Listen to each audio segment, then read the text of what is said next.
what was sort of like the core reason for Putin wanting to invade Ukraine? And do you see an end goal here? And what is that end goal, if there is one? Those are great questions, because going all the way back 2 years ago when the conflict started, and there's a very good chance that whenever this does go live, these two questions still won't really be clear to us. Putin's stated reason for invading Ukraine, I mean, he made several stated reasons, but the most reasonable stated reason that he said was the encroachment of NATO onto Russia, which violated, in his opinions, the agreements that were reached after the end of World War II. And I think that is a fair argument. I think there is rational ground, there is evidence, there is justification to support that. And I understand that there are many democracies of the world and many countries in NATO that don't want to even consider that, but that is the truth of it. There is demonstrable fact behind the claim that NATO was encroaching past boundaries that were stated and defined at the end of World War II. All of his other stuff about Nazism in Ukraine, and that's all completely unreasonable fabrication, justification that is silly. That is until Ukraine started to enlist, neo-Nazi forces to start attacking Russia, which is a different story. But the reason that he went in there was essentially to secure Russia's borders in a encroaching NATO. What is the end goal also becomes a very powerful question. I have always been of the opinion that he has no interest in taking Ukraine. He doesn't want Russia and Ukraine to be the new Russia. What he wants is Ukraine's resources. He wants access to Ukraine's capital, right? Their oil, the energy that flows through eastern Ukraine is predominantly natural resources that come from Russia. Russia's very uncomfortable with the fact that their energy flows through Ukraine before it gets to the end user. So they want to control that. There's also stores of rare earth minerals, natural minerals that are valuable, like coal and gold and silver. So there's all sorts of mineral deposits and natural deposits that also exist in eastern Ukraine, also that coincide with the same location as the power structure, the infrastructure for Russian oil flow. So to me, I've always believed that what he wants is control of eastern Ukraine with a shadow puppet government in Ukraine that's pro-Russian, that will serve as a buffer against NATO, and that gives him more comfort. The other flip side, though, is that Russia, and Putin must understand, Russia as a country cannot sustain itself without the natural resources and capabilities of the former Soviet satellite countries. So Russia's kind of screwed if it doesn't find a way to either play nice or take over the other countries that used to make up the Soviet Union. The Soviet Union was very powerful because Russia was the manufacturing base of a spider web that pulled natural resources from all these other countries into Russia. That's how they fed their people. That's how they created their economy. And that all fell apart when the Berlin Wall fell in 1990. So Russia has to understand that if it wants to be sustainable for the future, if it wants to be anything other than poverty-stricken and desolate, it needs resources. But how does it get those resources? And I think there's an element where Putin understands that to a certain extent, Europe is conflict averse. So if you are the conflict oriented person in a conflict averse community, you can basically bully to get what you want. Before we start to demonize Putin, let's not forget that's exactly how the United States has become the wealthiest country in the world. Not through collaboration or cooperation, but through bullying. We bullied Europe. We bullied a poverty-stricken, heavily damaged Japan, which we induced ourselves. The UK, France, Germany, all these countries were destroyed at the end of World War II. And then we forced upon them our infrastructure, our dollar, loans and rebuilding efforts from our people. And then we essentially created NATO to be our whipping dog. Hey, NATO, you will spend a certain amount of money on weapons from, guess where? Us. So Russia has learned from the United States how to bully. China is modeling our methodology too. So now we see the whole world is kind of waking up. We see that these authoritarian regimes are waking up to the strategy that we've had in place since the 1950s to basically force other countries to follow our will. You referenced China, though. We'll bookmark them. We'll come back to China. But do you see, because obviously ever since my inception and me parents and grandparents, the US has always been the most powerfulest, using that word again, but most powerfulest economy, powerfulest country. Do you see the tides turning in sooner rather than later for the US to no longer be at that top spot? So this is a great question because you got to keep in mind, how old are you?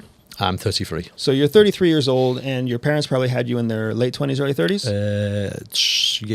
Mid to late 20s, yeah. So 3 generations back, going to your grandparents, we're only really talking about 90 to 100 years.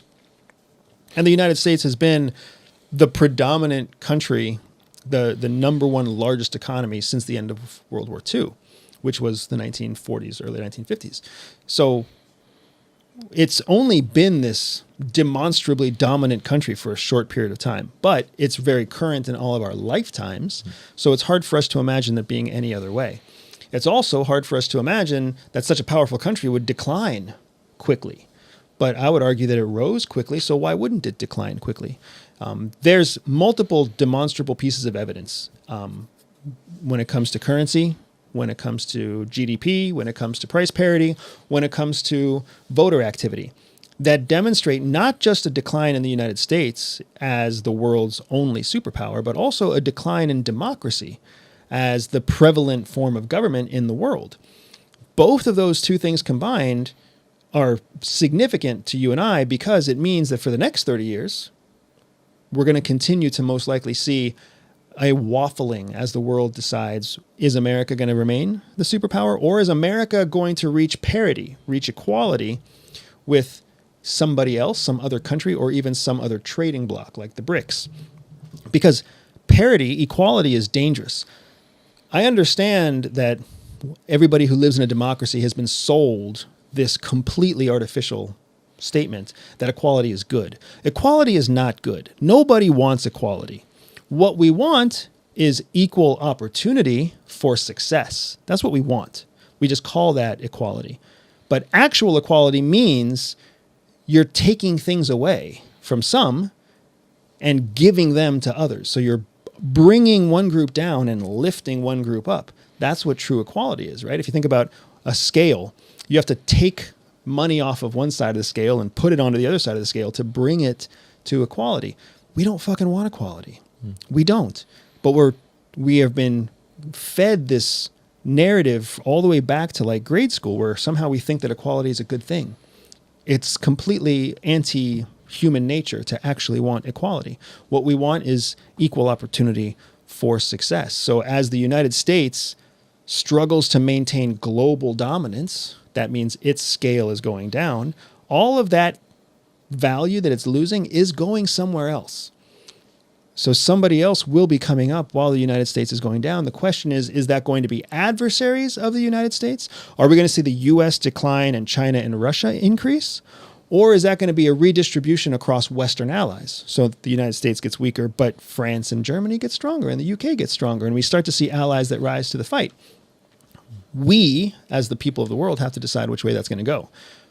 But the systems that the United States has created make it very difficult for heavily socialized countries like France, like Germany, like Spain, to actually rise to the occasion, to create more of a military, to create more of a defense structure, to create more incentives to collaborate.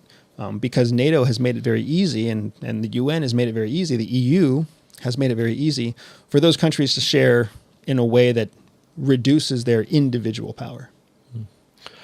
Why is that ideology? Why are we led to believe that equality is good? What do we know the origin behind that? Is it a power play? Is it just disillusion? Or so we, as human beings, again going back to our recent memory, right? We live in an era that was born from the Industrial Revolution. Before the Industrial Revolution, everybody was just in a fight for survival. You ate what you could farm, for what you could grow, what you could trade. There was no institutional industry that was out there to support people on a mass level. Well, with the advent of the Industrial Revolution, with the the manufacturing of cars, factory farming, with the increased efficiency of even canning goods, right? we could start doing things at scale. And the things that we could do at scale were what was required to keep people alive. So now all of a sudden our basic needs were being met. There was infrastructure for clean water, infrastructure for power, infrastructure for everything. What was needed was a way of creating a workforce that would maintain that industry. Well, where do you find a workforce? In adults? No. You find a workforce in children.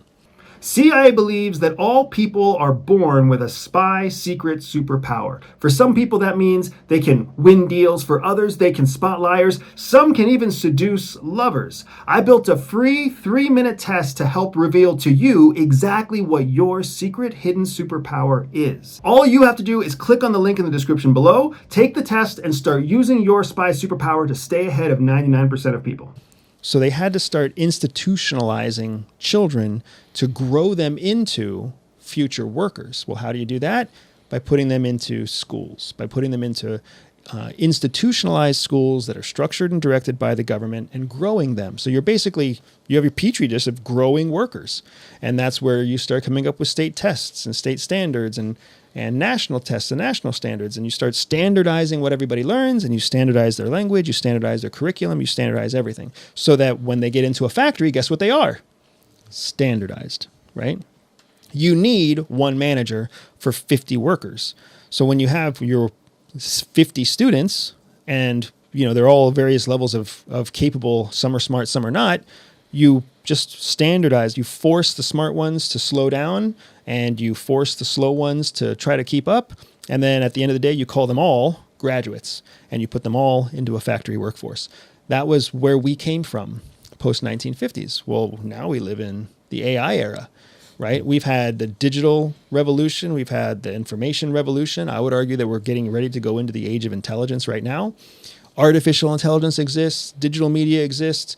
People are so ill prepared for the current generation, the current revolution, because we've still been factory farmed, just like our GMO lettuce or our GMO corn, right? We've been factory farmed into this workforce of ignorance. We're just supposed to do what we're told for an employer.